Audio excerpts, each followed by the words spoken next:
Dear God, don't let that old man die yet.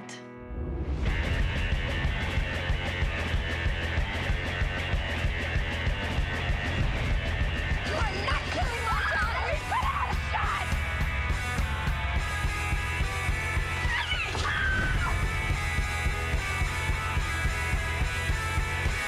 Who does deserve me? You? The name of the new movie is Hick, and one of the stars joins us here this morning. Dave Vescio is here.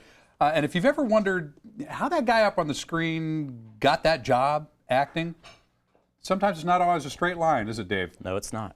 No, wow. My dad was a fighter pilot. He served 3 tours in Vietnam. I moved 12 times by the time I was 18. I joined the Army when I was 18. I actually worked for CBS News. You were a photojournalist? I was. Yeah, for 2 years. Then I taught at Virginia Tech, and then I became an actor. So. Wow. So at what point did you know you wanted to be an actor? Because usually you ask an actor that, oh, that's what I always wanted to do from the time I was little. And for me, shooting news, I got jealous of the characters in the story. Really? I did, because we can't get emotional. Right.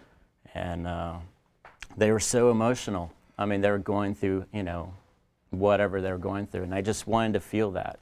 Growing up as a military family member, you're taught not to express your emotions.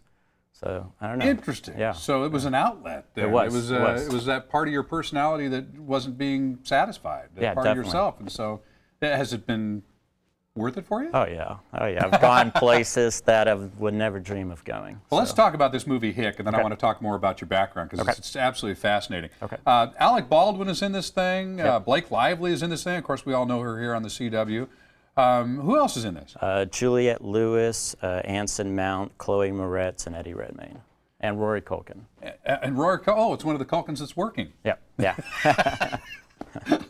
Okay, there's just a little dig there, folks. A little jealousy. You make a couple of Home Alone movies, and then you're set for life. But that wasn't Rory. Okay, just to be clear. Talk to me about how they found you for this film, because I know you do. You were telling me you do a lot of films that are film festival type films. More the art type films. Yes. You do a lot of films that go straight to DVD. This one is playing at the Reed and Gaslamp right now. Yes, it is. Downtown. Yes. So this is out in general release. How did you come upon this project? The casting directors in town know who I am, and they know what I specialize at.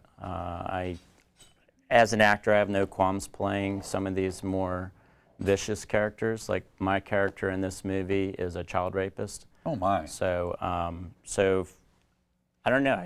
I don't think most actors are willing to go down this path, but I am, because I know they exist in real life, and I want their story to be told. Well, I've heard it described before in a little bit of acting that I've dabbled in. Yeah. It can be a frightening thing because you have to tap something inside of yourself that makes the character believable. Not that you're a child rapist, but you have to find something in there that you tap, and that can be very frightening for people. It's like therapy without the therapist. Yeah, I totally agree. I mean, it takes you to very dark places, But the reality game is they do exist, and the world needs to know about them so they can protect their children from these people. So. Now that kind of takes me back to a little bit more of your background here, because when you're trying to tap into some of these darker things, you were in the military. You were a jungle warfare specialist? I was. Yeah. Ever find anything in that part of your life that's useful now in film? Yeah, definitely. I mean, I was trained to hunt and kill man. So, the characters I play, I have to go down this path as well. So. And you spent a little time running afoul of the law. I did. In the military, I got really bad into drugs and alcohol. Didn't know what to do next.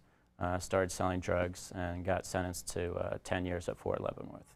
Holy smokes! How much time did you have to do? 2.5 on the inside, 2.5 on the outside. So 2.5 inside the prison, 2.5 on federal parole. And again, I can only imagine that you can take some of that and now use it in your career. No, definitely. I mean, I met the worst of the worst in this place, but at the same time, I realized that's not what I want to be. And, I went down a dark path. It's time to get me out of here. It's time to get myself educated. It's time to be a citizen who gives back to society again. See, this is just fascinating to me. I could talk about this all day long, but I want folks to go see the film too, because after they've spent a little bit of time, listening to your background a little bit, and then they see the work up on the screen, to me, it gives it so much more depth and reality to know a little bit about who the guy is that's up there portraying this character. No, definitely. I mean, these villains are real life people, and it's my job to make it as real as possible. So you, the audience member, gets affected by it, and you don't want to see these people in real life. I mean, the type of movies and TV shows I hate are the ones where we root for the bad guys. Why? If you find out your next door neighbor's a serial killer, you want them locked up in jail. So I'm trying to bring that to art that I think very few actors are bringing right now.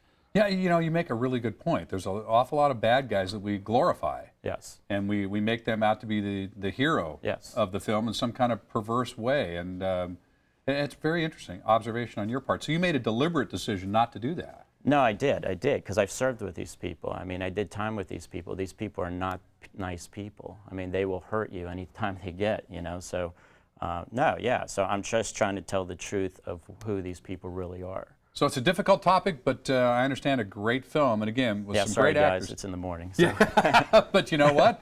Hopefully people were watching here this morning and said, ooh, I want to know more about that. It's at the Reading Gas Lamp right now. It's called Hick.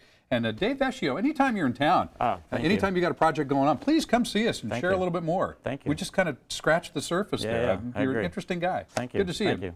Best of luck on Hick. Thanks. See you again. All right, up next, protect your pets this summer. The most common ways that your best friend can get hurt or sick while playing outdoors, and how to ensure that Fido will be on his best behavior for all those summer parties that you would love Fido to not have to be banned from.